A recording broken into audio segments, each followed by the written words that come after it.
Tonight on Ship Chasing, we, of course, will reveal the Week 4 bids. We're going to spotlight one of our teams that we drafted here on stream, the Buckeye Boomers. But first, it is time to do what we've all been waiting for. La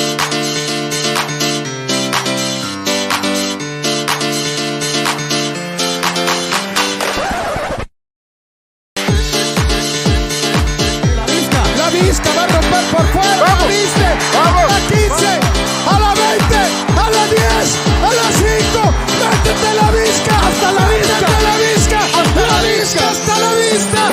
¡Touchdown! ¡Touchdown! ¡Touchdown! ¡La Viska! ¡Hasta la vista! Hasta la Viska! Hasta la Viska! Touchdown! Touchdown! Touchdown! Touchdown! Touchdown! Hasta la Viska! Hasta la Viska is fucking all time. It's so good. Oh my God.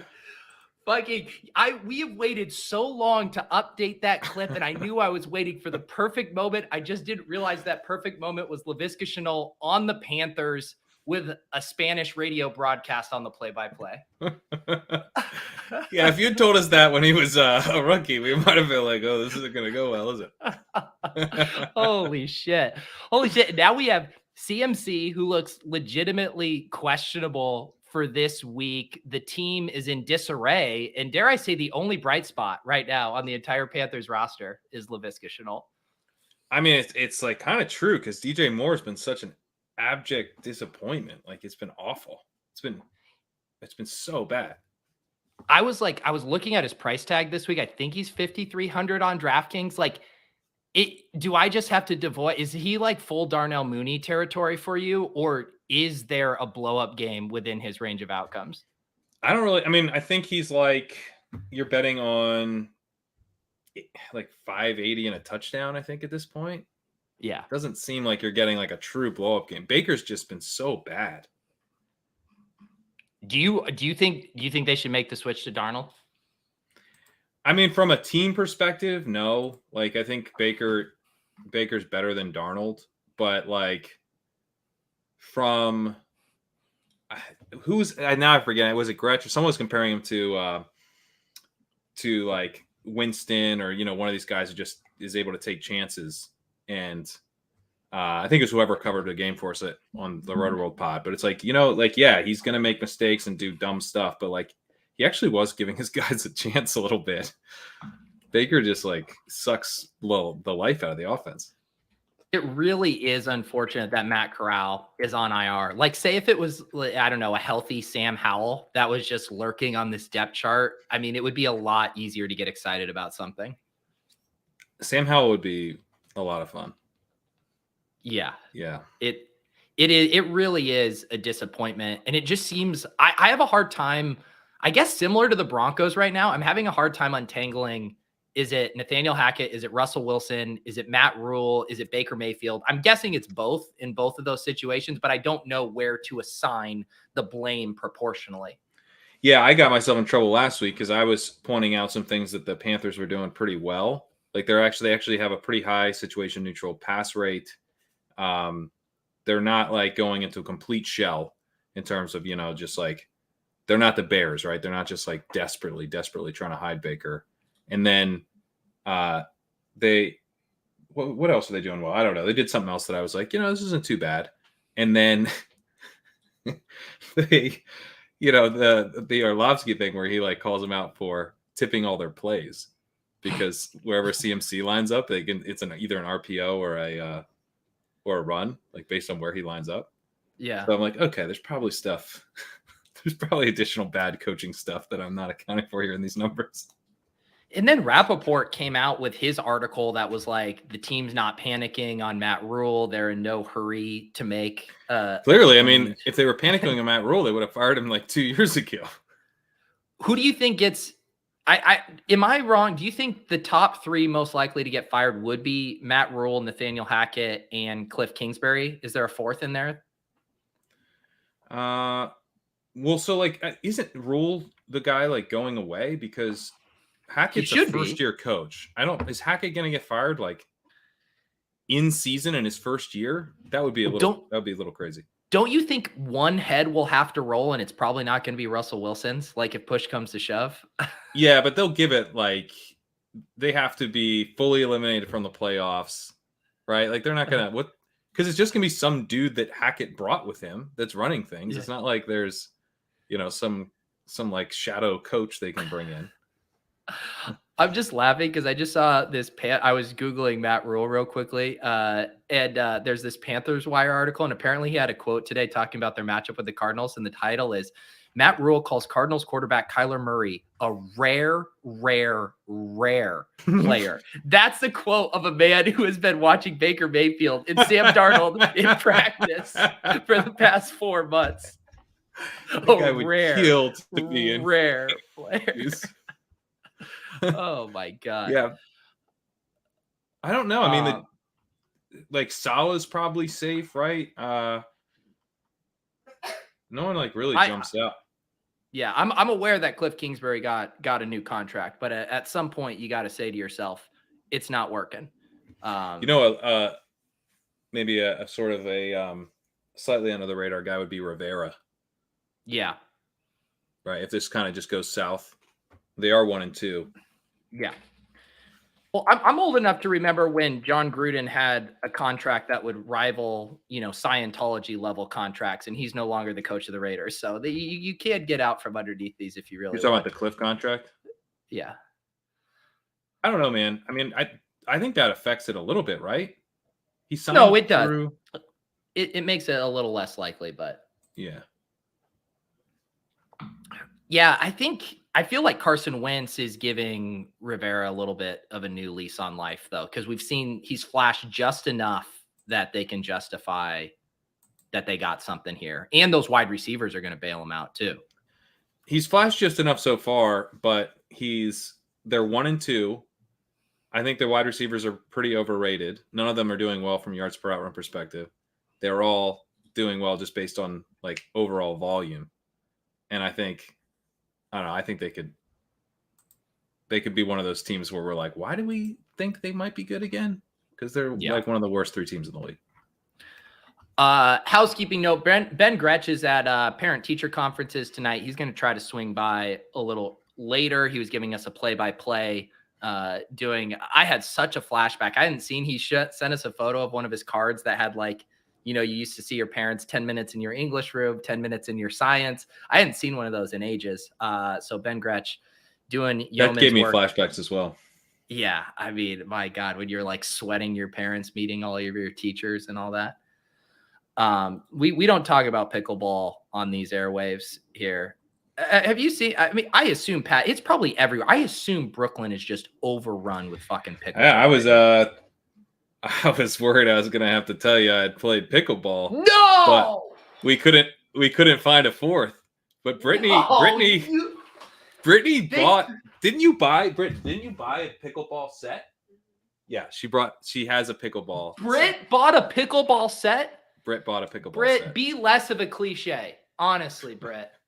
I didn't even know. She was just like, yeah, we're like her work friend. They were getting together playing, but they wanted to get a doubles game together. Doubles pickleball. I'm sure the hottest double date in 2022 is fucking playing pickleball with each other. I love all of you guys pretending like you've loved pickleball for like your entire life. I'm not even sure what it is. What is it? I know you use a racket and there's a ball. That's all I know. You're asking me. I have never played. And you're the one that plays pickleball, and you're asking me. I've never played pickleball. My girlfriend just bought a pickleball set. That's all I know. God, and I was about to play this weekend, and it fell through. Yeah, I mean, the Venn diagram of people who bake sourdough bread during quarantine and play pickleball now is a fucking flat circle. We do have some sourdough starter, but I'm sure you do. But I ran out of the fucking yeast or whatever you give it, and so it's dead. We didn't keep it alive.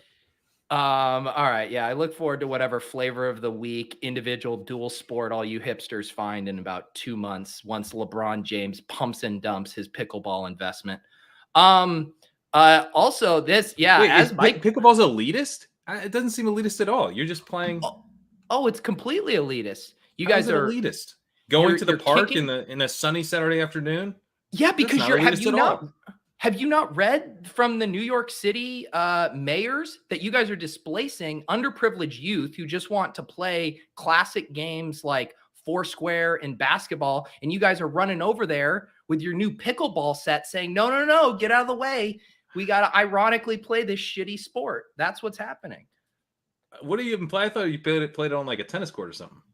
You're supposed to, but you guys are so frothy to play this shit game that you're kicking kids off the playground. I've literally never played it. You are part of it. You are 4 feet away from a brand new pickleball set. Probably still has the tags on it. That's true. Bro, we gotta get that pickleball set out this weekend. Get out of here. All right, she's down. Britt's excited. Britt, thanks for the play reminder, badminton. Play racquetball. Play a sport unironically, all right? There's nothing ironic about it. No, you were right on it. There's no maybe from me, but not from her. Get out of here. She just is genuinely excited about pickleball. All right. I'm not gonna let this show get derailed by big pickleball. That's what they want. It is. Yeah. Fritz boy asking, why are you hating, bro? Like, you generally don't have a very hater vibe. I feel like you're usually kind of just out there, sort of, spreading some positivity. You're like one of the few Twitter accounts that doesn't get all riled up. But here, you've lost your cool, man. Have you not seen my skin? Have you not seen my account? My account has basically turned into an anti-pickleball account. That's what I'm saying. It's no pickleball, Pete. All I tweet about is pickleball these days. I'm saying you've lost your way. You got to get back on the positivity train, man. It's just a bit I'm workshopping. All right. Live and let live. Except pickleball. I'll get idiots. The pickleball bros. So I would say week 3 on the whole for our portfolio was a good week. We had lots of teams move to 2-1, which was nice. It's ironic that unfortunately our 2 worst teams are 0-3 teams. We only have 2 0-3 teams, and they just happen to be with our RotoViz friends.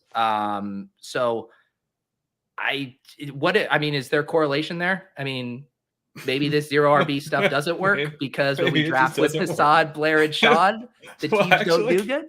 neither are 0 running back, right? Don't we have ETN on both? Yes, we have ETN on both of those teams. Yeah, that's actually problem. Why. Yeah. Exactly.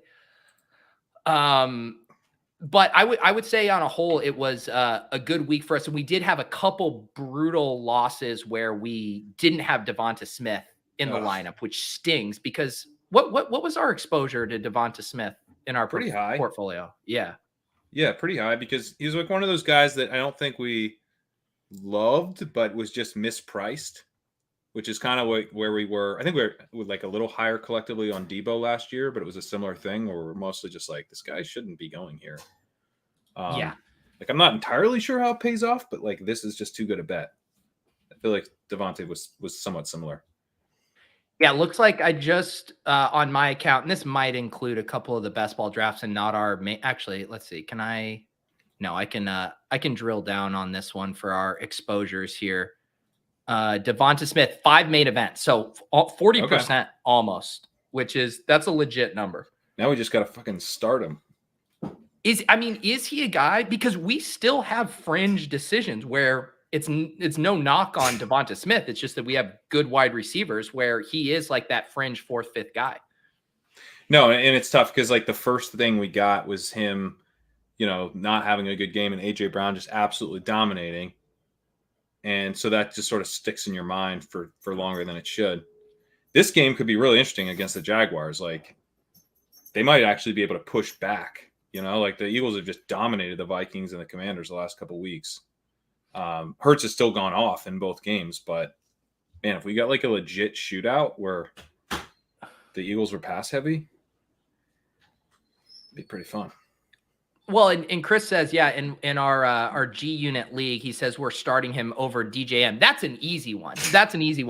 There's far harder ones where I think we have some like Devonta Smith versus Drake London spots, which you start to get into that thing. Do you want, and I would say, wouldn't you say comparable would almost be Gabriel Davis at this standpoint, where it's just like you want exposure to the 45, 50-point explosion from the Bills or Eagles. And yet a guy like Drake London is just naturally going to have a higher target share and probably a higher floor in week to week.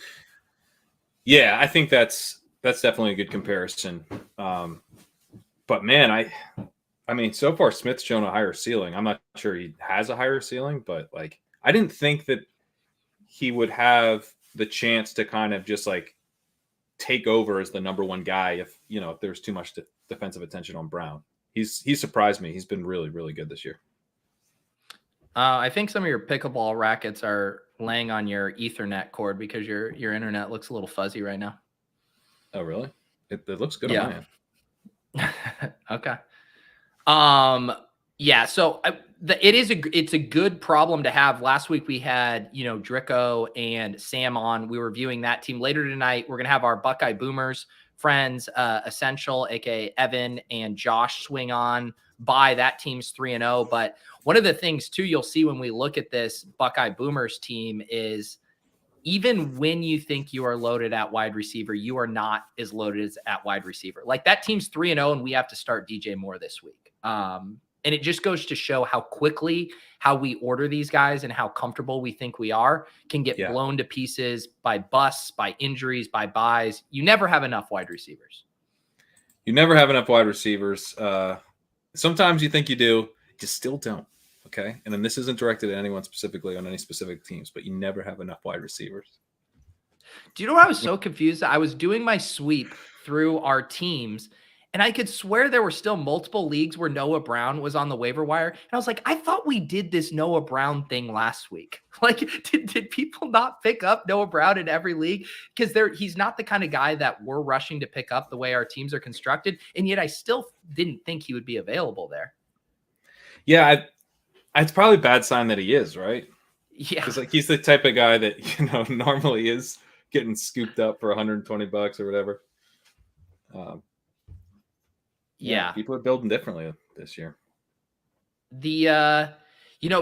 Where are you? Do you have any other kind of macro takes on how things are shaking out? Obviously, the zero RB stuff is continuing to get a little buzz. Everyone's like, oh yeah, maybe that was the way to go here. And yet we still haven't even seen any. I guess we've seen the smashes we've seen at zero RB were drafted in most leagues, right? Like this week you had Jamal Williams drafted in every league, Khalil Herbert drafted in every league, and then Alexander Madison if Dalvin Cook happens to miss. All of those guys were 12th through 15th round picks in most main event drafts.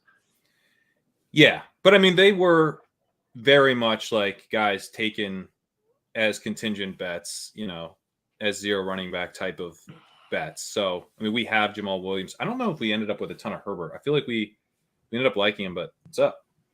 What's up, guys?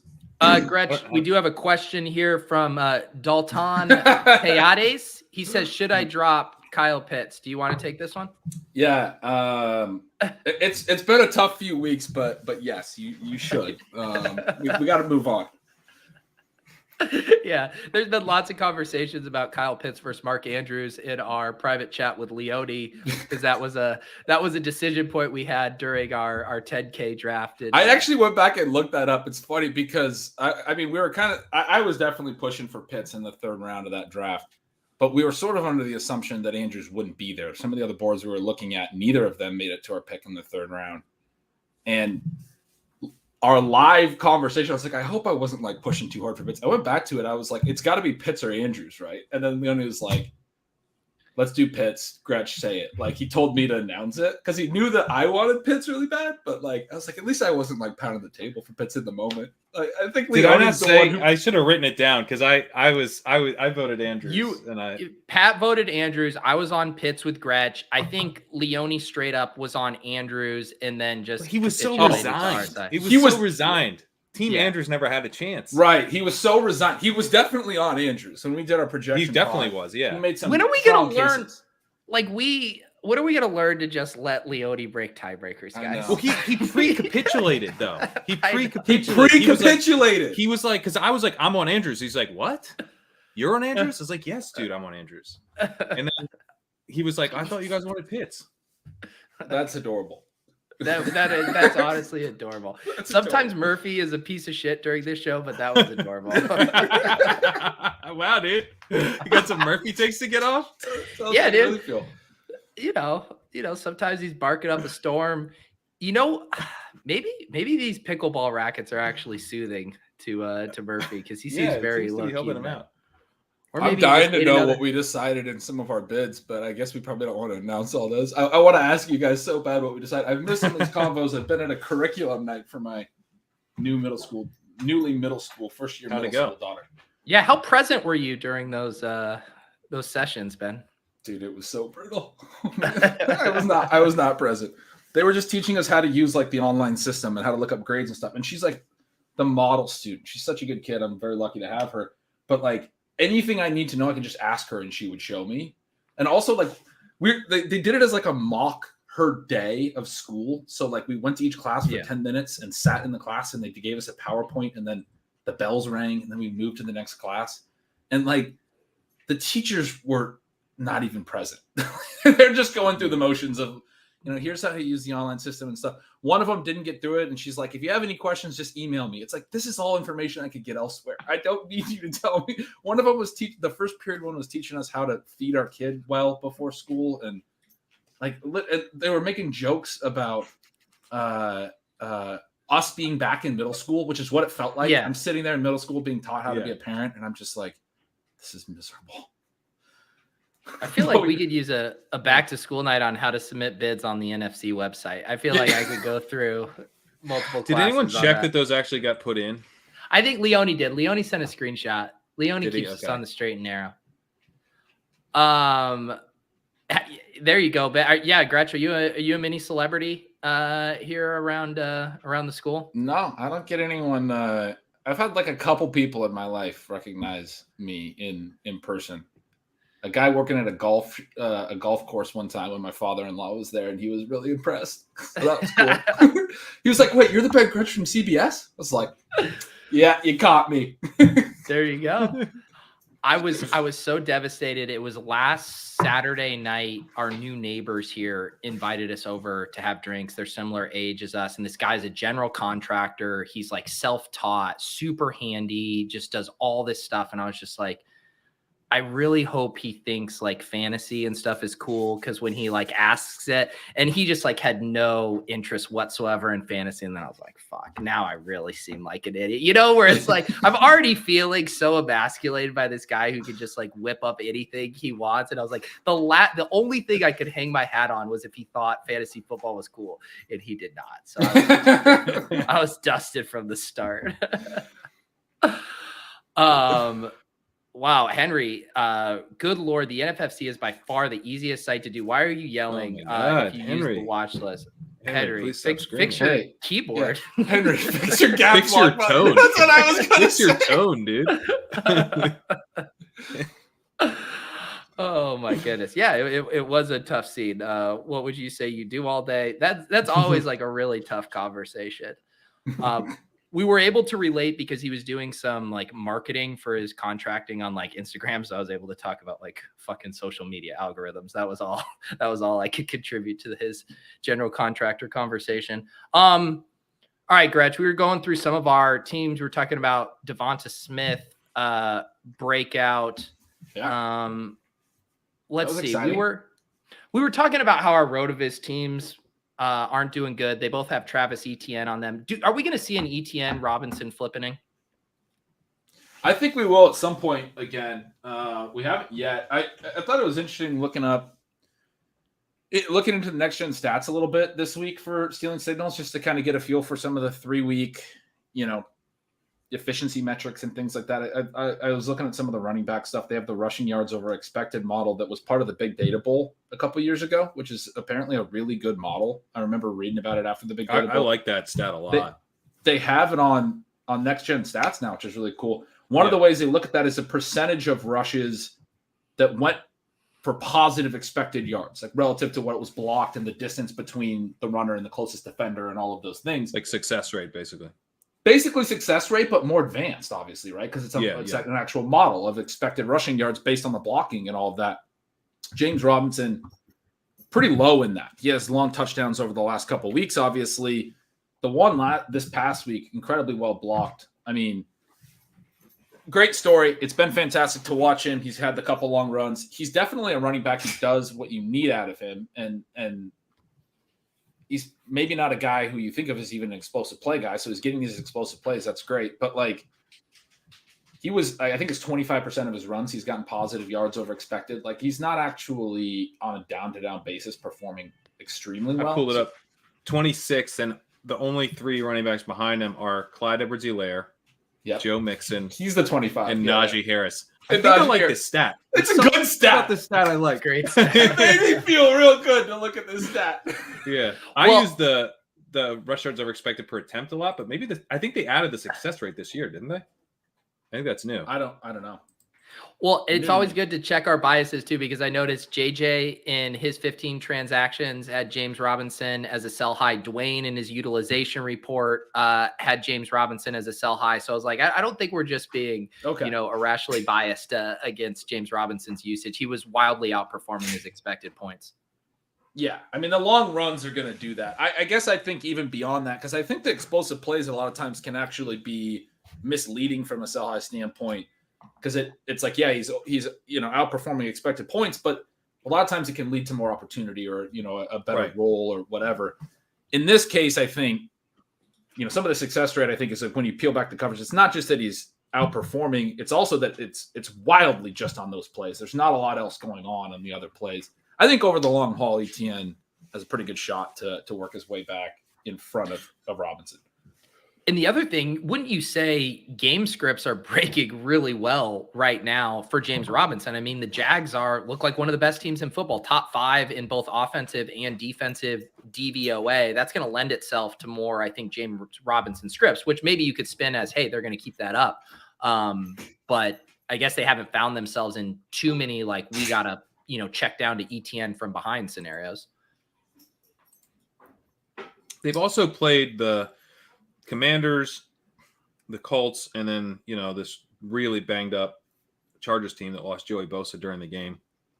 So I don't know. I mean, I think this game will really tell us who the Jaguars are, because their strength is passing game, but the Eagles have really good pass defense. So if Lawrence is good here, then I think they're just going to be a good team.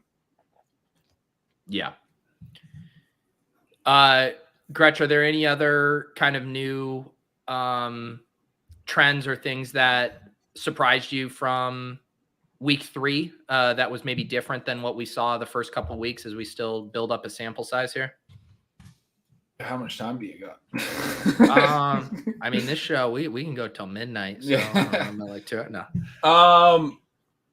Deebo's ADOT. That was a signal that I threw out there. I don't know why he's the first one that popped into my mind. But his ADOT was 2 and I think negative 0.5 in weeks 1 and 2, and then it was 7 last week. It's always going to be low because he gets the targets near the line of scrimmage, right? It's average depth of target. But he got some air yards, which we actually saw at times last year as well. Early in weeks 1 and 2 this year with Lance under center, they were kind of just treating him as a, really close to the line of scrimmage guy and running their off. Like, now that Garoppolo's back, it looks like Deebo might have the role from last year back, like the full role, the late year role. I think he's actually going to kind of explode. He seems like a pretty good buy. Which is so funny. I saw a tweet today, and it was like, no one wants to talk about how Deebo has been awful this year. And I was like, wait, what? I was like, did I miss something on that? Is that just box score watching? Or I don't know. I feel like Deebo's been solid. He's been fine mostly, right? Yeah. I mean, he hasn't got a lot of receiving, but he's got at least 4 carries every game. He just pulled up his box score. He has 50 rushing yards in 2 of the 3 games. And then last week he had 5 for 73 receiving when he didn't have 50 rushing. How's he been awful? He's had double-digit points every game. Pretty easily. I mean, he hasn't been great. He hasn't been like, elite or anything. He hasn't had a Tyreek Hill game. But my point is with the air yards, then it's coming. Because he also gets like green zone rushes. He has this really unique role now, but if he can get some downfield plays like he got at times last year, a few explosive plays, with some air yards under him, on top of his rush work, on top of, more TD equity than basically any receiver in the league, because he has the potential to catch TDs and run for him, are up there. Maybe not more than any receiver in the league, but definitely up there with a lot of the other receivers. All I right, think he's people. I think he'd be good. Yeah, I'm not worried about Deebo. People want Carolina Panthers takes. Let's start with this one, which is there's been lots of rumblings that this new Christian McCaffrey quad injury is a little more serious than just the nicks and dings he's had previously. Lots of rumblings that he is actually doubtful for this week. I think he's probably officially questionable right now. If he were to miss, do you guys have takes on this Chuba Hubbard versus Deontay Foreman split? Because this was a riddle we were all trying to crack throughout best ball season too, as far as who is the preferred handcuff. I don't know if I have any more clarity on it right now. Do you guys have any takes on this? I think Sam's my biggest right take is go ahead. You can go ahead. I was just say Sam's right that he flipped him in snaps last week, but we're talking about super small samples, so I think we should be careful with that. But you also don't want to just completely ignore it, So my expectation is that Foreman will be a lot more popular of the two because I think pretty much everyone thinks he's better, but we don't know. And Foreman is also a journeyman who, he tore his Achilles early in his career, was out of the NFL for a while, had a nice little run last year, but on the Panthers, he might stink, right? Like it's totally possible that Hubbard plays better than he did last year and is, the guy you actually want. So I think, put in bids for both.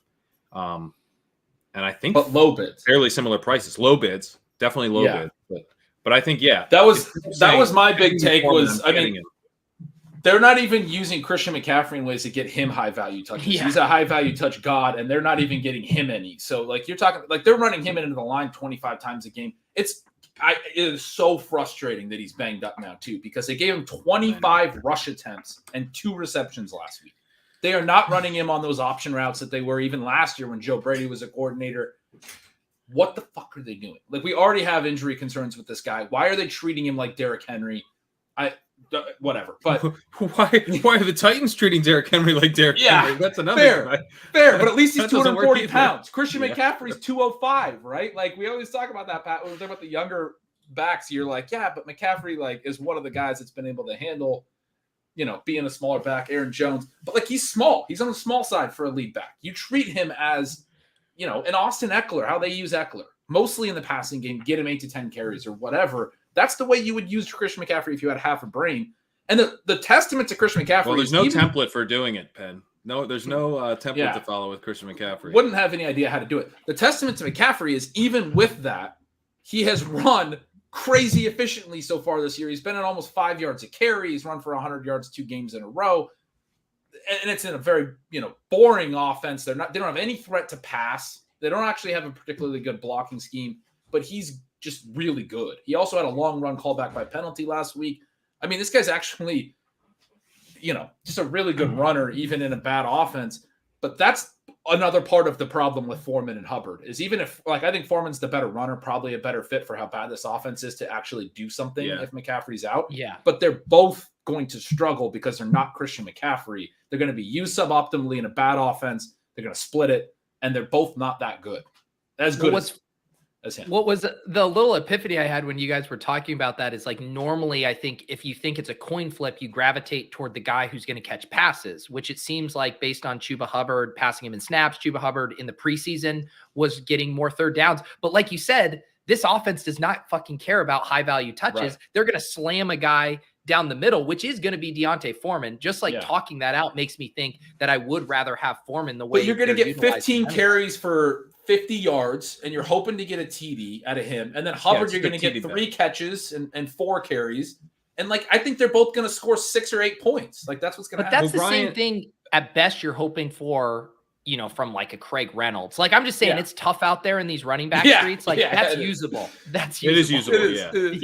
Yeah. Ryan Falcon here makes a good comment saying that Rule will choose wrong. So I actually think from that perspective, which I agree with, we should go with Hubbard because I do think he's less talented. Yeah. And we've already seen that he's begun choosing wrong. Levels. I'm with him.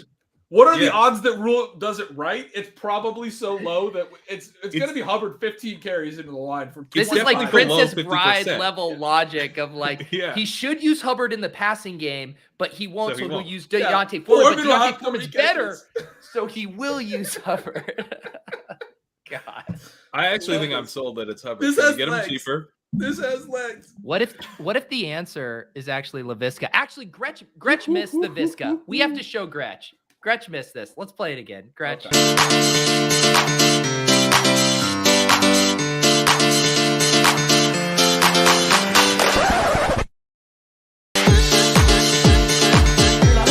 Viska va a romper por fuera. ¿Viste? A la 15, a la 20, a la 10, a la 5. Métete la Viska. Hasta la vista. La Viska. Hasta la Viska. Hasta la vista. Touchdown. Touchdown. Touchdown. La Viska. Hasta la vista.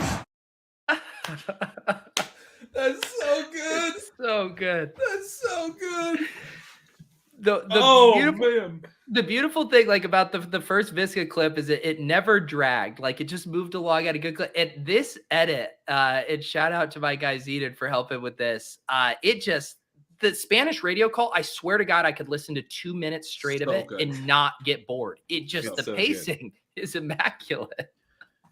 Viska at running back would be an awesome answer. My joke, I know. One of our chats was maybe they'll just give DJ Moore 25 carries up the middle so we can get him some touches. I mean, just figure something out. Yeah, their offense is terrible. Relegate the Panthers. Yeah. Shift's girlfriend said, "What the fuck are you watching?" It's a fair question anytime on a Wednesday night at 9:50, and particularly tonight. Matt Hudson says, I'm only listening to Spanish radio from now on. No, I was saying this. I was talking about it on Sirius XM today too, where like the energy these guys bring. And like what's the closest thing we have to this? Like, Gus Johnson. Yeah. A guy that just is electric on every call. I mean, these guys leave it all out on the field. These Spanish radio guy, I think. Yeah. It's incredible. They act like there's only going to be one other touchdown from here till the end of time, and they need to properly celebrate it. That's their level of enthusiasm. Well, it's sort of bringing the energy of a soccer goal, to a touchdown, which there's many more touchdowns over the course of a given game, right? I guess not that much more, but more. But there's more. Yeah. People want us to reveal some kicker bids. I can certainly reveal kicker bids. I'll just say it again, man. This was another super gross week on the waiver wire. Like no smashes, nothing to empty the clip. Do we have any bids over like $35? I don't really think we do. Not really. Yeah. I don't know of any. What happened to the waiver wire? The waivers used to be so fun, guys. What happened? But it is, I mean, to your point about, the zero running back stuff, like, there hasn't been a real waiver wire smash at running back, right?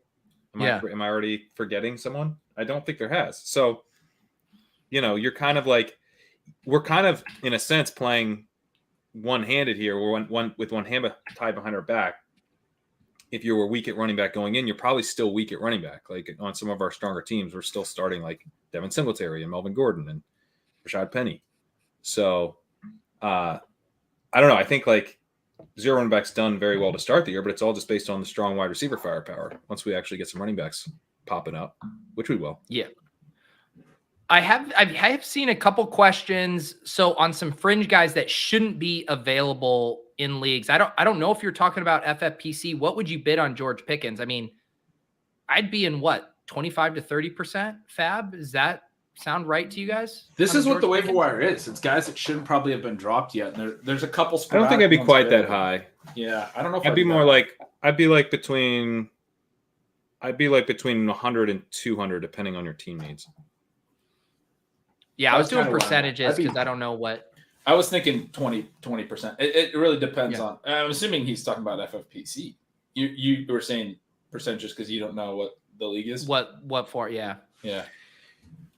If it's a league where there's like the possibility, like a casual league where there's a possibility of other rookies being available and stuff, I mean, I'm not going that crazy for Pickens. I mean, Pickens looks good, but it's interesting. I actually got asked about him earlier, and I was saying if he had a 7-target game, if he had a couple 7 or 8 target games so far this year, we'd probably be thinking about him a lot more favorably. But it's a small sample. But he's had 3 games. 2 of them were very low targets. He's run plenty of routes.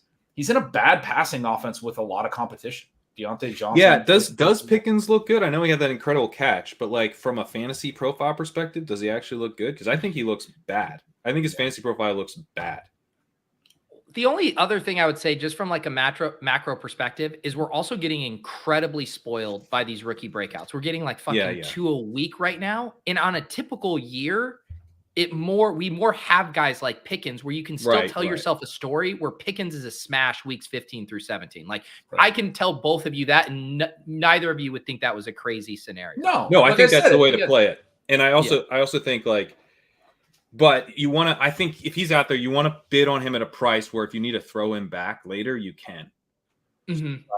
Like something like 150, something like that. I would be into it because you might very well throw him back. Like Deontay Johnson, not only is he still a target hog, he has a 30% target per route run this year, which is really, really high. He also has an 11.5 ADOT. I feel like he's kind of smashing the narrative. And Ben, you were all over this, but it's like he's not just a shallow target owner. He's just a target owner, period. And then Freiermuth also looks really good. And Chase Claypool's not awesome, but he's in the mix. So it's a tough spot for Pickens. When I say he looks bad, again, I mean from his fantasy profile, because he's a Mitch Trubisky wide receiver with legit target competition. He's got a 17.6 ADOT. I don't even know if Pickett coming in will help him there. Like, is Pickett going to be airing it out downfield a lot? It's just a tough spot. They had some comments before last week that they needed to get the ball down the field, and it's been big in the Pittsburgh media, and they were getting asked about it. And Mitch had a comment about, call the concepts that get down there. All the receivers had comments about it. It was kind of bad. And then Trubisky had a way higher passing ADOT in week 3. They actually did get the ball downfield. It was a windy game, though. Not the great time to do it. But that helped Pickens a little. He got to the 7 targets. He ends up making the one-handed catch. He got a few deep looks.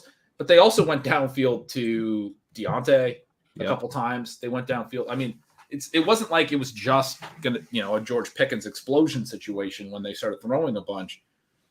I mean, they can go downfield to Claypool. I don't know if they did a ton on Thursday last week, but definitely. I mean, like you said, Pete, I think you nailed it. Like, we've been spoiled a little bit with the rookie breakouts. So there's no guarantee that every rookie is going to have a monster rookie year. It's just not how it works. Yeah. One quick one here. We got 3 minutes. I've seen a lot of questions about Isaiah McKenzie. I guess he had gotten dropped in a decent amount of leagues. How are you guys viewing a player like him where you kind of know his upside is probably capped, but he could give you like solid production through the bye weeks?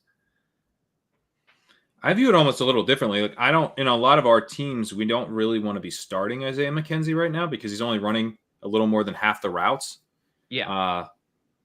And like when they didn't have Gabriel Davis, they went to Jake Kummerer on the outside, where I thought maybe we might see like McKenzie and Crowder kind of split some of that role just to get them both on the field. But because that isn't available, I think he needs almost a Crowder injury in order to be someone you're super comfortable starting him. If he gets that injury, I actually do think he has a decent amount of upside, although maybe Shakir would play a lot and cap him still. But I kind of view him as actually kind of more of like a long-term upside play. Really? Yeah. To me, he more seems like for the teams where you are, say, went more running back early and you're a little paper thin. You have the Kadarius Tonys, the Godwins. Like McKenzie as a wide receiver 4 in that scenario doesn't sound awful to me because at least you're getting single game upside, even if he doesn't have like season long, like breakout target share potential.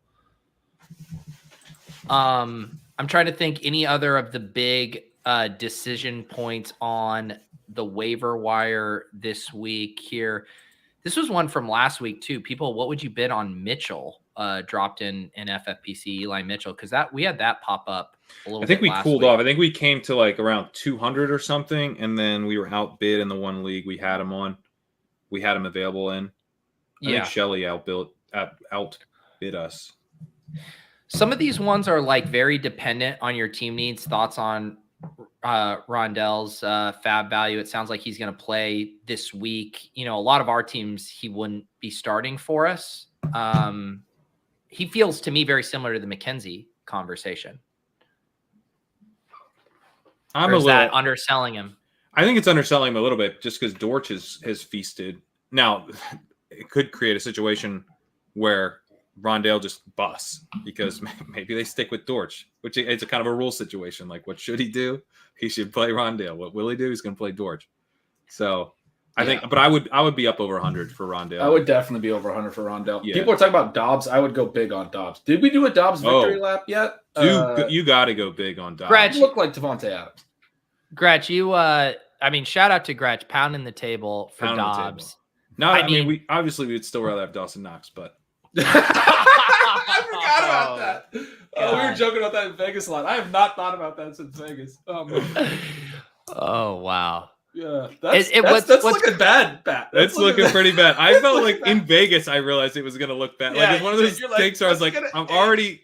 Yeah. I like made sure we got a share in Vegas because I was like, I'm gonna eat it so hard. Gotta get some dog. What sucks so much about the Knox over is this is on a team where we fucking have Mark Andrews. It was Tyler Higbee. I mean, we smashed. Dobbs would look pretty good on this team. I'll say that right now. He would look pretty good. But we got Christian Watson 5 rounds later. Hey, good value. Hey, he could be something. He could be something. He could be Marcus Valdez-Scantling to Dobbs' Adams. No, I mean he's not dust at all. That was a really good pick in that draft. But I wish the Dawson Knox pick, you mean? Yeah, no. We joke about this when we argue about this stuff. It's actually better when we go against the thing that you're arguing for because it's so much better to be in this position and just be like, see, I was right. Well, I know. The equity on the I told you so equity is just so high. The problem with this stuff too is like I just need like a pause button of like, Pat, like how much do you like Dawson Knox? Like not very much. So like shut the fuck up. Dude. I actually think I remember you were arguing for Rachaad White first because I think my initial thought after we wound up on Knox when I was like pretty mad about it during the stream was like, it wasn't even the first guy Pat wanted. Why didn't we wind up on his backup player? We shouldn't have. That was bad. Dude, this team is hilarious because it has just some fucking mega smashes in Jalen Hurts and Mark Andrews, and then you see Darnell Mooney down here. I mean, Mooney. We need like Mooney on this team. This too. team is like him. This is the epitome of a crack rock draft right here. Just like some real lows and some real highs. Dalvin Cook, dude. I mean, that team can smash if Dalvin Cook gets going. Yeah, although we need that shoulder not to be a thing. Yeah. All right. I know our Buckeye Boomers, you guys feel free to hop on. We'll check out that team in a second. Other co-managers, if you guys want to start sending some bids across here, the blurry screenshots, all of that, we can see what went down in this waiver wire run. Let's not talk about KJ Hamler right now. It's been a tough scene. Some of us have bags that are heavy underneath our eyes and in our best ball portfolios. Please, KJ, do something. Yeah. What's up, Josh? What's up, Evan? Josh, you got the Evan Silva framing going on right here. You have the Pete light. You've got like a very similar light set up to Pete, but then the Silva framing. I'll sit upright in my chair. There we go. Is that a touchdown moment in the background? It is. Yes, the Cool Cats 29 videos on loop.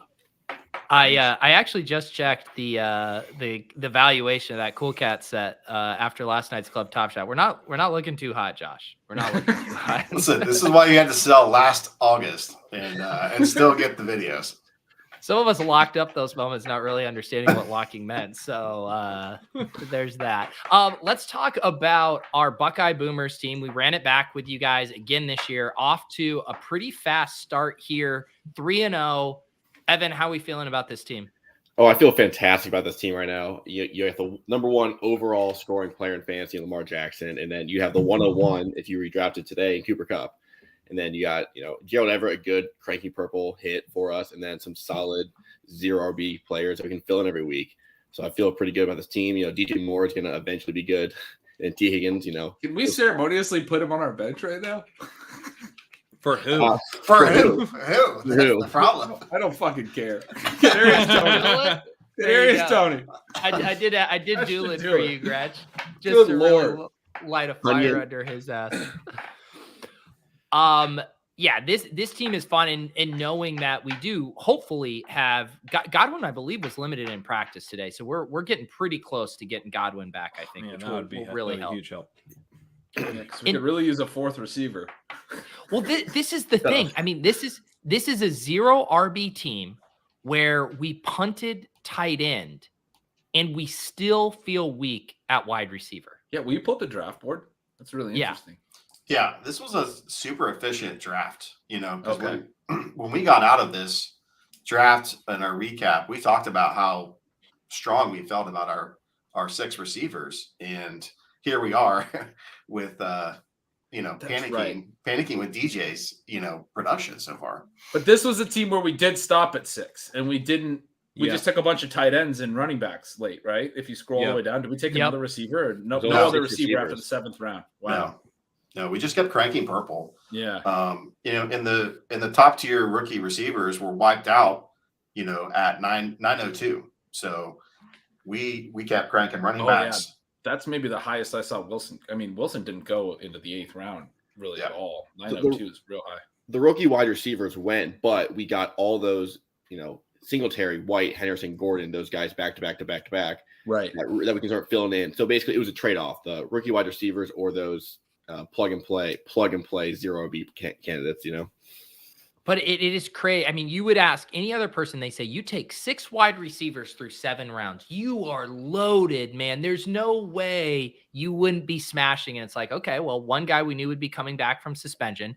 Kadarius Toney, we never envisioned would be a bust. DJ Moore, we never envisioned would be a bust. And all of a sudden, you feel weak at wide receiver. It's we crazy. are weak. We definitely You know what I'm mad about? And I don't even remember. You guys would probably remember better than me, but did we want AJ Brown? Because this was an earlier draft. That was high for AJ Brown. That it was. AJ. Yeah. We wanted him, right? Yeah. We wanted Pitts, Javonte, and then AJ Brown. That's what it was. He was the receiver that we. It's because Ryan is peak karma, and he fucking took AJ Brown from us. Yeah. But still, I mean, Williams, Pitts, Brown, and so we took Higgins in the 2nd. That hurt. I mean, that did not help. Well, Higgins has been fine. It's more DJ Moore, I guess. This comment, we can do this with CeeDee Lamb, but I mean, DJ Moore may not be good. Get out of here. Get out of here. He's had 1,000 yards in every one. Get your hands in the dirt and go watch some film. Go watch some film. Go watch some Kyle Allen film. Go watch some late career Cam Newton film. And then go watch some Sam Darnold film. Go watch this year's team, which will make you. It's like Clockwork Orange. You're gonna have to jam your eyelids open to be able to watch the whole thing. They're the worst freaking run offense I've ever seen. This one here from our guy Jake too. Again, this comment. I love Jake, but this is such a we've been so spoiled by immediate rookie production thing. Like no one draft. Yes, we wanted a little standalone value for Rachaad White. I thought there was a path to it for sure, which hasn't materialized. Week one, he did have a little bit. Was it against the Cowboys where he was getting used a little bit? Mm-hmm. But the Rachaad White thing, the thesis was contingent upside, the high value touches no one thought in that offense. Tom Brady's off. I mean, I don't know. And Pat, you were saying he maybe had some standalone value. I remember you talking about that. I guess I never really bought that, and I was still comfortable with the play because the play to me was that like Fournette might get hurt, and then he's in this really valuable offense, which I still think the Tampa Bay offense is going to be when they get their receivers back. Like right now, they can't throw, so they did a little more in week 3. Their pass rate over expected finally positive. The first couple of weeks, they're a run team. I mean, they're giving Leonard Fournette a bunch of carries, and that's how they're trying to win, and that's not what they want to be. Bid went through. That's how you score 12 points and lose to the Packers. Right. I've been talking about this in the walkthrough in regards to Leonard Fournette. It's like, dude, you want the Buccaneers to pass the ball if you have Leonard Fournette. Like that's the whole play. The whole play is that he catches a lot of passes. So yeah, it hasn't been great. If you're going to see any, but at the same time, Fournette is getting all the work. So I do think like the Rachaad White drafters, and I've got a ton. You're going to have to be patient, but as far as contingent play goes, he's still easily like a top 3, top 4 contingent running back right now. And this is actually one I'm actually a little worried about. I mean, Darrell Henderson split snaps with Cam Akers. Cam Akers had more opportunities in week 4. Like, things aren't breaking well for Henderson right now. I will say week 3. So the snap stuff is very accurate, but Henderson ran way more routes and they ran a really low number of plays. And I think they only threw like 25 passes. You'd expect if they had that same role, although everything's kind of trending toward more Akers, which is not ideal, but you'd expect if they had that same role that Henderson would actually have more opportunities than he got, not necessarily more than Akers, but they only threw 25 passes. He had only the 1 target, no catches, right? But like most weeks, if he's running 56% of the routes or whatever he had, Akers was at like 15%. Akers was, they're 50-50, but Akers was on the run plays and Henderson was on the pass plays. In a game where they throw 35, 40 passes, he's going to catch 4 or 5 balls in that role if he stays in it. It's shifted every week. So are we starting D-Hendo this week? I maybe. I haven't thought about it at all. Dude, I think we're starting Melvin. I would rather start Melvin Gordon over Henderson. That's kind of my lean right now. I haven't really looked into it that much, but that's where I would lean. I did take a peek. Paulson has Melvin Gordon significantly higher than Henderson. Really? He has Henderson buried in his rankings. I'm fine with that, especially because we have Cup. I don't really see the point of playing Henderson with Cup. Yeah, that's a good point. So no coin flip this week. Yeah, no coin flip this week. No, yeah. Charlie says still stashing Rojo. I see. Are you new here, buddy? I mean, This guy, it's not even, it says select action, but when I try to click it on Ronald Jones, nothing happens. He's just a fixture on our lineups. Give it up already. Comes preloaded. We don't even have to draft him. The best part about this start is we've been able to add more Ronald Jones. Exactly. Yeah. Hey, wait. Right. So did it process? Because we Big have Ty process, Chandler. yeah. Okay. We got Justin Jackson. We got Jackson Tyler in there. and Ty Chandler here, which are 2. I saw, of course, our godfather, Sean Siegel, hyping up Justin Jackson as a super deep sleeper this week. Ty Chandler, man, if we get Dalvin Cook, maybe they forget his harness when they head across the pond. You could just get a little peek at Ty Chandler. That could be fun. That could be fun. McKenzie went for 189 in our league. 189. Send me a blurry screenshot, Josh, so I can get this up. With the new app update, I don't know if the screenshots will be blurry. Oh, you're right. These screenshots you guys are sending me that's look right. different. What is going on? Yeah, You guys brought up McKenzie at about 2 minutes until lock, and I had not gotten my waivers done before I had to go to this curriculum night I was talking about earlier. I didn't realize I was going to be doing because my wife came down with something, and I went and did a quick search, found a league he was available, threw him in for 103. So I got him for cheaper than he went in our league, at least. Nice. There you go. This is, so new FAAB report here. This is from our Ship Chase Yacht Club team here. We did get Justice Hill, a guy I thought was a little undervalued on the waiver wire this week. We got him for 31 here. Next bid 12. I'm trying to see the other names. KJ Osborne in this league, 139. Mac Hollins was available in a ton of leagues, 107. There you go for your Deontay Foreman, 63 here. Ebner, 37. Anything else jumping out to you guys here? Not much. Just that Reynolds, Justice Hill. Ebner 37 is interesting. Yeah. I didn't realize he would be on the radar like that. I saw a lot of people mention him this week, but I feel like it's going to be a lot of Herbert, right? Herbert looked good. Herbert looked really good. He looked awesome. Yeah, But- I don't think Ebner's going to work in much. I think they're, everybody's just searching for something. So Well, Right. I would say Ebner is analogous to Ty Chandler and Justin Jackson, Reynolds like or the something. exciting Yeah. third guy. Is there a timeline There. for Montgomery? I haven't seen anything on that. It's just day to day, but I don't know. Let me pull up the bid group. You just sent this over for our league here. Do I have the right one? Yeah, Isaiah McKenzie, 189 in this league. Craig Reynolds, 75. So seeing a little bit of randomness, or not randomness, but a nice distribution of Craig Reynolds bids. Alec Pierce, 38. Justice Hill, 37. Were we the 26 on this one? we had a high of 26. 26, yeah. So Justice Hill goes 37 here. Brait, Oh, man. 29. Chuba, 26 to our guy Pete Carmen in the chat. Schroeder takes Bellinger for 23. Let's see here. go through a few more. We got our Slow Bros guys just sent over one here. Let's see. This one now, Willis sending me the real blurry screenshot. Oh, Willis, Oh, yeah. this is Buckeye good. Boomers. There we go. Oh yeah, this Proud gets of the you, juice. Willis. I can read this. This is still way Kieran too Davis clear. Price. People have been cutting. Cut, isn't he? Yeah, someone was cutting him in the other one. We're adding him for 40 here. No other bids. I actually don't mind the Taysom Hill bid with Jameis Winston questionable this week. Justice Hill went for 35 here. So this was definitely the range for Justice Hill. We were a little too light on Justice Hill. We're not going to get him in a lot of places. I think we were more like 23, 25. Yeah. I was a little hype on Justice Hill. I thought he was a good ad, and A little definitely hype. wasn't. I think every chat we were in, you were. I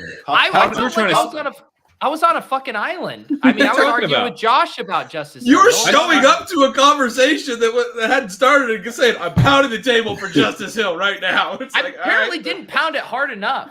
let's go Well, you for didn't. it. I saw some bids that you put in were around $20, so I just followed suit. I put him in pretty much everywhere. This is the thing: is I use a collective. We have a lot of data points. We're in like 19 different group chats, and if I'm on an island, I have to check my enthusiasm. And I told you in our chat, I was with you. I had Justice. Yeah, Hill I as said my I was top with you running too. back ad. Yeah. I went around and told was on everyone the I had island. Justice Hill. Josh was on Yes. the island. Josh, I was arguing with Josh about Justice Hill while watching commercial breaks during Survivor. That's how dialed in I was.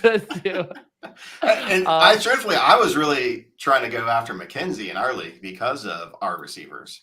Yeah. And I was on an island with that one, so I was just on an island all the way around this week with the player tags. We're all on. So we got islands. Sky Moore in our. Yeah. I don't know if you saw this on And Stat Chasing. Sam was right that we overpaid, but We overpaid I by don't exactly care. as much as Sam said we were going to. I Yeah. couldn't be happier. I I couldn't be happier. We got Sky happier. Moore. My response the is best. yes. No one went to $300 on him. Also, Hey, Dak guys. Prescott, who you were arguing about, Wait a minute. would anyone go high on him? He did go very He expensive. went real high. We That's weren't ever that's gonna get absurd. there. I'm just gonna say it. $174 on fucking the backup QB for the Dallas Cowboys. is Wait, absurd.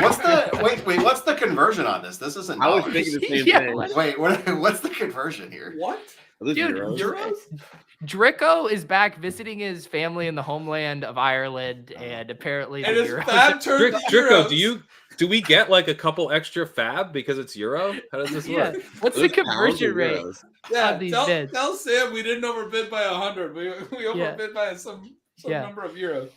The dollar apparently goes too far when it comes to Sky Moore bids. I need to get this up. Sam had a very good bit. He did want to show me his initial screenshot for this was this. So this is what you could do. Don't actually me on this bit, Connor. All right. I don't want to hear this. See, we didn't bid $129. We bid We bid more on like- euros. That's like $123. It's like $50 give or take. Let me do this because someone needs to talk me off a ledge here because everyone has the same thought. I thought our crew.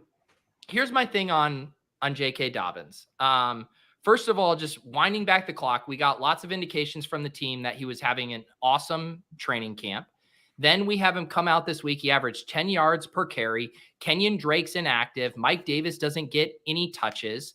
He's performing well. Jim or whatever the Harbaugh is, comes out after the game, sings his praises, says that he's running like the bell cow that they talked about. Him and Justice Hill have been having these little conversations on the side. On top of it, we don't know the timeline for Gus Edwards fully coming back. We also have J.K. Dobbins popping up on the injury report. It's a top 5 offense. He has both standalone value right now with a small role and contingent value if anything happens to these guys. To me, this is like the quintessential zero running back stash on teams, and no one is with me on this. We're with you, dude. Everyone's I went with you. around to all No the one's chats. with me. I'm running right behind you like, yeah, I agree. It's good Wait. good point, Pete. Didn't debate Josh on it. Didn't Didn't we have a film grinder take that he was bad and couldn't hit the hole last week? That's what we showed last week, and I was like, yeah. Now we're on it, and now we're like, never mind. Right? Now we're 10 yards my average. take Right? that it was just a hard hole to see, or whatever the hell I was saying. The leverage of the DB threw us off. That's right.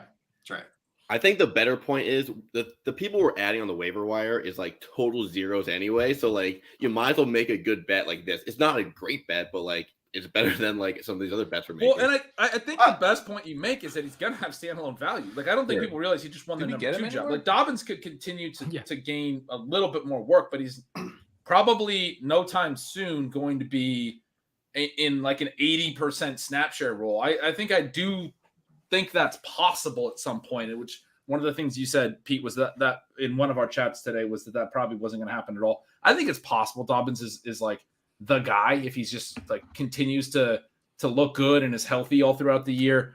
But for the time being, no. And like you said, for the time being, Gus Edwards is not back. Edwards could come back at some point. I mean, these are like the ways that it doesn't work out. But it does really look clear that for the next couple of weeks, Justice Hill's going to be playing, and he's going to have a role. You're going to be able to start him if you want. And if Dobbins is not healthy, that's the other side of it. There's multiple ways this can play. If he gets re-injured, whatever, it looks now like it's going to be Justice Hill, to your point. Like, he looks like he has the contingent value. The Kenyon Drake stuff didn't work. He wasn't good for 2 weeks, and they made him inactive. We got him on G Unit. We got him on Got That Rushing Floor. So we've got some Justice Hill in our lives. And as Dalton mentioned in the chat a minute ago, Sean always loves to bring it out. Justice Hill as a true freshman outperformed Chris Carson in college. So, I mean, showed up to Oklahoma State and outperformed Chris Carson, future NFL pro. Yeah. Go ahead, Josh. Yeah, I don't disagree with a lot of your even though I was pushing back on that. I think the context too is like, how are you using him on your team? And in our team, you know, would we bid up enough to where we would want to be starting him? And if we felt that bad about Hendo, maybe we should have gone a little bit higher, because now he's in that rotation with Melgo, you know, and Singletary in the interim for who's going to be the RB2, right, on our team. So, you know, maybe we should have gone more if we felt like he was going to be in our weekly conversation for that extra spot. Well, that's why I feel like you could kind of middle it with Justice Hill, right? Like if you needed immediate production, like, I mean, you could, I've looked at Cardi's projection, Paulson's, Leone's, like Craig Reynolds and Justice Hill are projected pretty similarly for this week. And then I would say that Justice Hill has much better contingent value rest of season and one of the best offenses in football, and a lot of uncertainty around the health of those other backs. So that's kind of why I liked him, is because I feel like you could tell your story in either direction, whether contingent or standalone value with him. And that Harbaugh quote, like I could pull that up, and I know I shared that in a few chats, but it was like a very bullish quote from Jim Harbaugh, like talking about him as a bell cow back that he wanted him to be. And then he was happy on how he delivered on that. Yeah, I feel like he just repeated that from last year when he was the only one left, and they were like, "Well, he's going to be the guy that's going to take the workload," and then he started to get phased out last year before he got Achilles last year. Well, before he got injured, right? So, you know, he was starting down that. I mean, when you think about, we drafted him last year, right after the Gus Edwards and JK injuries, or it was right after the JK injury happened last year. The Dobbins injury was like confirmed during our stream, so we pushed uphill. Yeah, I think Hill tore his Achilles before the season. I thought. I don't. Well, we streamed on like August, okay, 29th or something. So yeah. The other thing too is, what was I going to say? I've talked about Justice Hill way too much today. I don't even remember the point I was going to make about Justice Hill. Oh, I was just going to say the fact that they made Kenyon Drake inactive on Sunday was very, very encouraging, because they weren't prepared to give J.K. Dobbins a full role. It seemed pretty clear that they were going to ease Dobbins back in, and they still made Drake inactive to give Justice a decent amount of work. So just like how the team feels about Justice Hill, I feel very confident saying it feels good about Justice Hill right now. Also, the Achilles stuff, he's one of these guys, right, where it's like James Robinson, Sterling Shepard, Justice Hill. Is there another one I'm forgetting? Cam Akers. Yeah. Iffy. Yeah, he's coming on. He's been increasing. Shepard's a tough one to bring up because he I mean, it was a because he different just tore injury. his ACL, but Yeah, maybe it's I mean, completely unrelated. he had made a complete recovery. Like he was their number one He receiver. looked good. I guess that's probably completely unrelated. At this rate, I would have to get a fucking Justice Hill cake made for week 4. I mean, my God. Well, apparently Dalton's starting him over DJ Moore. So. And I'm eating this cake by myself. All you fuckers didn't believe me. I'm all eating this cake. I'm literally checking chats where like Pete came in and was like, I'm pounding the table. And then the next comment is me being like, I just updated the builds. And Pete never says another word. So far, like, he never is like, no, that's not high enough. I said pound the table. No, he just disappeared. So for McKenzie and our team, Yeah. do you guys did not feel like we needed to go big on him because Godwin is getting healthier? Is that ultimately why nobody would, besides myself, was like, hey, I think we need to dump Doolin for McKenzie? That was kind of my thought process. I saw the Godwin report, and I'm like, he'll be back eventually. I think they need Godwin, so he's going to play within the next week, week 6 maybe. I don't know. So he'll be in our lineup. So I don't know. McKenzie's one of those like thin bets that would. I think McKenzie would have fit on this roster. I didn't see that conversation. Yeah. What did we bid? Josh is right. We just got a little bit too tight in this league. We should have been a little bit more aggressive because I think we should have been more aggressive on Hill. Like, I think to not get any of these guys. Would we have been able to beat a 189 bid, which is what he went for? I no. don't know if we were ever getting to that. I said 25% on McKenzie. That was what I came in with this morning. That feels like too much. My answer would be I wouldn't want to have won him for 25% sitting here now. That's where I'm at. I would have been happy to get a bid on him, but I don't think he's a 25% player. I think I would have compromised in the like 100 range. Okay. Yeah, that's where I don't know if I would have been. That's where I went. 25% was me saying, hey, we really need a guy because Godwin's still kind of hurt, unsure, Moore's underperforming, and Tony's still a 0. And, that 4th receiver spot has just been a concern, each week for us. I think absolute worst case scenario, we can flex Melvin Gordon. We can just play 3 running backs. That's the grossest thing I've ever heard. What do you mean, DJ Moore, come back to life? I know, right? Like we just about really to play need Melvin DJ Moore. Gordon over you, dude. I mean, but just put things in perspective. As much as we're bagging on DJ Moore, Leone has Moore projected for 13.3 points this week. He has Isaiah McKenzie projected for 8.7. Like it's not even close on who's the better star. I know we're all frustrated, but if you're doing projections, like you can't start Isaiah McKenzie over DJ Moore. I'm comfortable going back to Leone complaining if DJ Moore continues. Oh, that's the story of our lives. Yeah, It's we ignore him when he's right, pounding the table, and then we flame him when he's wrong. It's Leone, great. where's the extra 10 points for DJ Moore here? I have a macro FAAB question, like just based on the way that waivers have been going so far this year. Yes, thank you. Thank you, my man. I mean, I don't want to be blowing money just to blow money. Like I feel like that's just been like a common theme that people have done, and I feel like there's an edge right now in like saving your money and like not just like blowing money on these random bad bets early in the season. Like there's eventually these players are going to get dropped during the buys, and there's going to be better options later. I think at least, and having the money to control the waiver wire, I think is going to be a huge edge in these tournaments. I don't know if you guys agree with that or disagree. I would love to hear your thoughts. Well, I think that your point about guys getting dropped is a really good one because that has been where a lot of the value's been so far. We had David Njoku get dropped in our main. We went 269 and didn't get him, which I think is fine. I mean, I bet someone went probably like more like 400. Yeah. He got dropped, by the way. Don't do this. He got dropped before a Thursday night game. So like they could have taken the peak for free. Yeah. Drop your kicker, man. It's such a. I don't think they know that this is tight end premium. I don't think they know about taking a peek. Yeah. So, but I do think, and like Sky Moore is the guy that we won today that was over 100, spent 121 on him.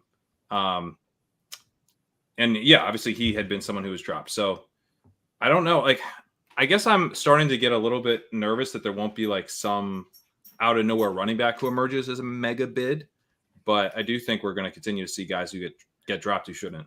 I feel like a guy like McKenzie is going to be a guy that's going to be there in week 7 or like before week 7 when a lot of the good teams are on bye. I can't remember exactly. I know the Eagles are. I can't remember exactly who's on bye that week, but that's a week where dudes are going to get dropped that shouldn't be, and we can like kind of jump in and bid on a guy there.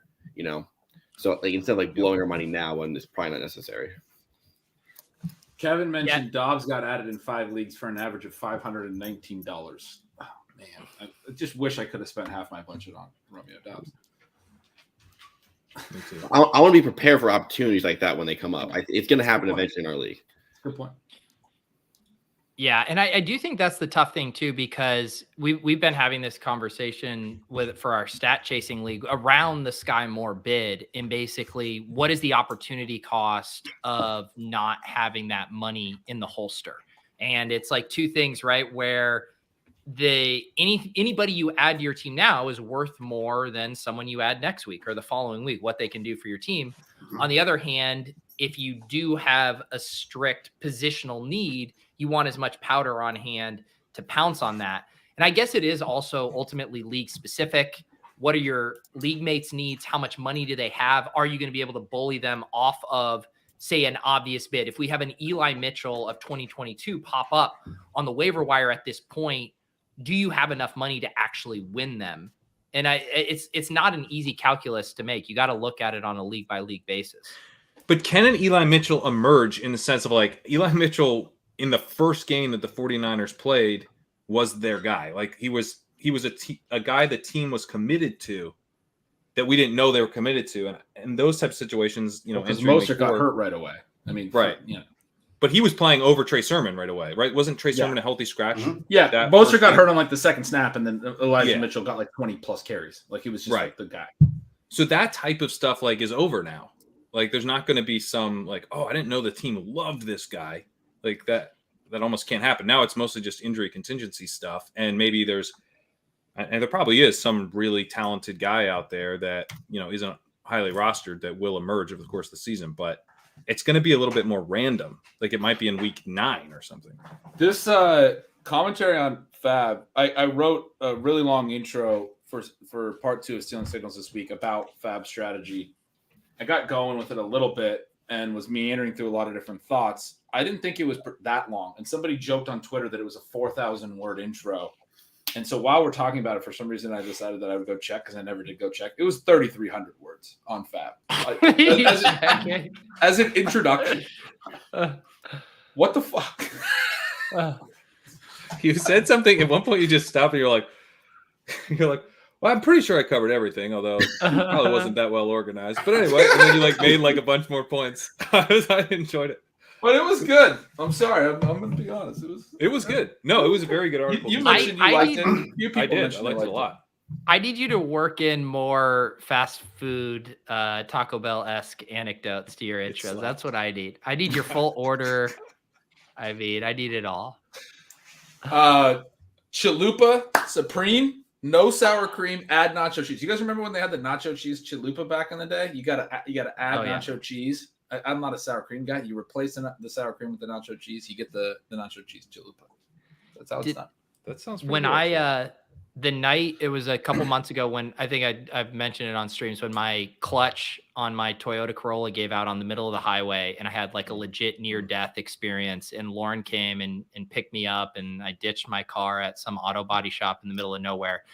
And I was starving because I hadn't eaten all day basically. And I was like, take me to Taco Bell right now. And I got my weed pen and I got high on the drive. And I spent like $36 at a Taco Bell. And it was fucking incredible. Absolutely incredible. Mexican pizza. Crunchwrap Supreme is my jam. You got to get the cinnamon twists, double-decker tacos. I mean, you got all of this? Treat. Cheesy gordita crunch. I haven't even listed half the order. Yeah. Steak quesarito is a good one. It's so good. Was that Crack Rock's weed from Massachusetts? I wish, except we don't even know where that location is. No one knows where that is. No one knows. Neither does he, clearly. All right, guys. Buckeye Boomers, I feel like this team is going places. We'll figure out wide receiver. I mean, do we need to burn some incense for Kadarius Toney and Chris Godwin? I mean, that's what we need here, right? Yes. Yeah, something. Tony's a good guy to have right now. I was really bullish on him in Stealing Signals. I mean, Sterling Shepard, 24 targets through 3 games, 8 targets a game. He's now out for the year, right? You have Richie James at 15. You have David Sills at 8 as their 3rd most targeted receiver. There's no Kenny Golladay not even playing, and when he does play, it doesn't look good. It's him or Wan'Dale Robinson, Tony or Robinson. If he doesn't do it this week, then when will he? He's the guy that if he's active, I think we actually do plug in. I mean, I think he's the answer. Yeah, he's got to get active today. So yeah, like we got to get activity on game day from him to start. So I don't think we can start him over DJ Moore. I mean, I don't think so either. No, that's bad. Yeah, that's bad. The last time he was in the game, he had like 2 snaps, and one of them was a quarterback. 0. Yeah, we can't start over DJ Moore. DJ Moore has hurt me. All right, we're all hurt, Clearly, dude.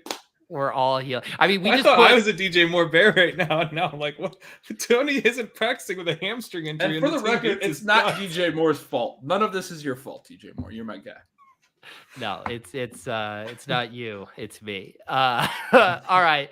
Wonderful night here on Ship Chasing. Thank you to our Buckeye Boomers for joining us. Thank you guys for hanging out in the chat. Normally we play an outro, but there's only one outro for tonight. It's Viska, baby. Hasta la Viska! I got to play the